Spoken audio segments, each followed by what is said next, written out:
परिचय। ओह, मैं बहुत थकान महसूस कर रही हूँ। यह लो, तुम्हें आराम महसूस होगा।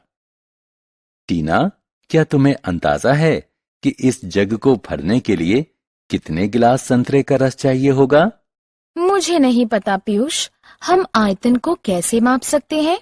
बच्चों, इस पाठ में हम आयतन के मापन के बारे में जानेंगे। जानने के लिए हमारे साथ आइए। आओ सीखें। त्रिविमीय वस्तुओं को पहचानना, किसी वस्तु का आयतन बताना, घन, घनाभ, बेलन, शंकु और गोले का आयतन ज्ञात करने का सूत्र बताना। त्रिविमीय आकार क्या होता है? इन आकारों को देखिए। आपने क्या देखा? इन आकारों के 3 आयाम होते हैं, लंबाई, चौड़ाई और ऊंचाई। इसलिए हम इन आकारों को त्रिविमीय आकार कहते हैं। सभी त्रिविमीय आकार ठोस होते हैं। आयतन क्या है? किसी वस्तु द्वारा घिरे गए स्थान के माप को उस वस्तु का आयतन कहते हैं। उदाहरण स्वरूप, एक फूला हुआ गुब्बारा एक खाली गुब्बारे से ज्यादा जगह घेरता है। इसका अर्थ है कि हवा भरे गुब्बारे का आयतन उस गुब्बारे से ज्यादा होता है जिसमें हवा नहीं भरी है। आयतन क्षमता भी दर्शा सकता है। एक बर्तन अपने भीतर कितना धारण कर सकता है? नहाने के टब का आयतन कॉफी के प्याले से ज्यादा होता है। आयतन का मात्रक। मूलतः आयतन घन मिलीमीटर, घन सेंटीमीटर और घन मीटर में व्यक्त किया जाता है। सामान्यतः किसी ठोस का आयतन V उसके आधार का क्षेत्रफल गुणा ऊंचाई होता है। यहां A ठोस के आधार का क्षेत्रफल है और h उसकी ऊंचाई है। आइए विभिन्न वस्तुओं के आयतन के बारे में जानें। घन का आयतन। देखिए, यह एक घन है जिसके 3 आयाम हैं, लंबाई, चौड़ाई और ऊंचाई। यह एक खाली डिब्बे जैसा है और इसके 6 वर्गाकार फलक हैं जो आकार में समान हैं। आप इसका आयतन कैसे मापेंगे? सोचिए। पहले इस वर्ग को लीजिए जिसकी प्रत्येक भुजा की लंबाई L है। अब इस वर्ग को घन में बदल दीजिए। ध्यान दीजिए कि घन के सभी फलक की लंबाई L है।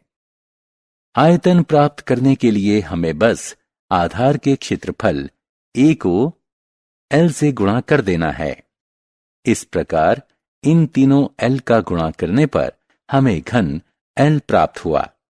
अतः घन का आयतन प्राप्त करने का सूत्र है घन L।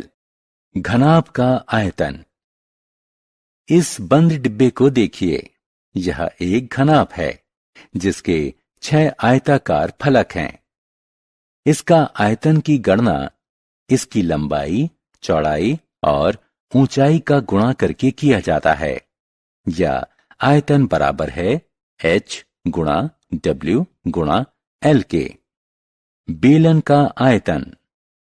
किसी टीन के साधारण डिब्बे या ड्रम के आकार का ठोस बेलन होता है।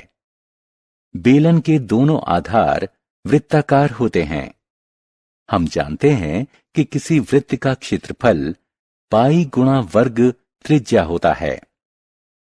आयतन ज्ञात करने के लिए हम वृत्त के क्षेत्रफल से ऊंचाई को गुणा कर देंगे। अतः बेलन का आयतन पाई r स्क्वायर h के बराबर होता है। शंकु का आयतन। वाह, मजेदार आइसक्रीम! क्या आपको इस बात की जिज्ञासा हुई है कि आइसक्रीम को शंकु में भरने के लिए कितनी आइसक्रीम लगेगी? शंकु पर एक करीबी दृष्टि डालिए। इसका आधार वृत्ताकार है जो एक बिंदु की तरफ छोटा होता जा रहा है। क्या आप आयतन मापने के इच्छुक हैं?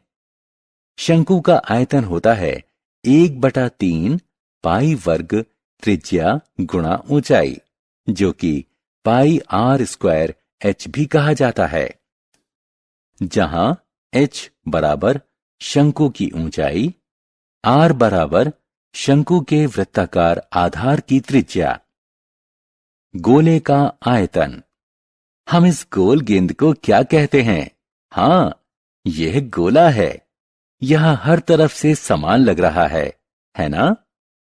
गोले का आयतन ज्ञात करने का सूत्र है 4/3 पाई घन त्रिज्या, जो कि 4/3 पाई r क्यूब भी कहा जाता है।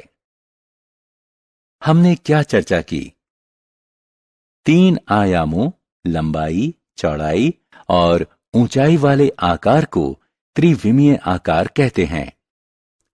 किसी वस्तु द्वारा घिरे गए स्थान के माप को उस वस्तु का आयतन कहते हैं। आयतन किसी पात्र की क्षमता भी दर्शा सकता है कि एक बर्तन अपने भीतर कितना धारण कर सकता है।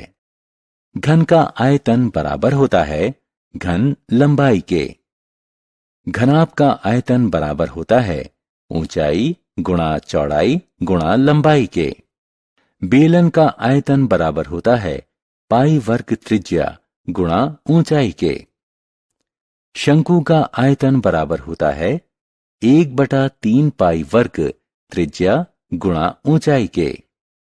गोले का आयतन बराबर होता है 4/3 पाई घन त्रिज्या के।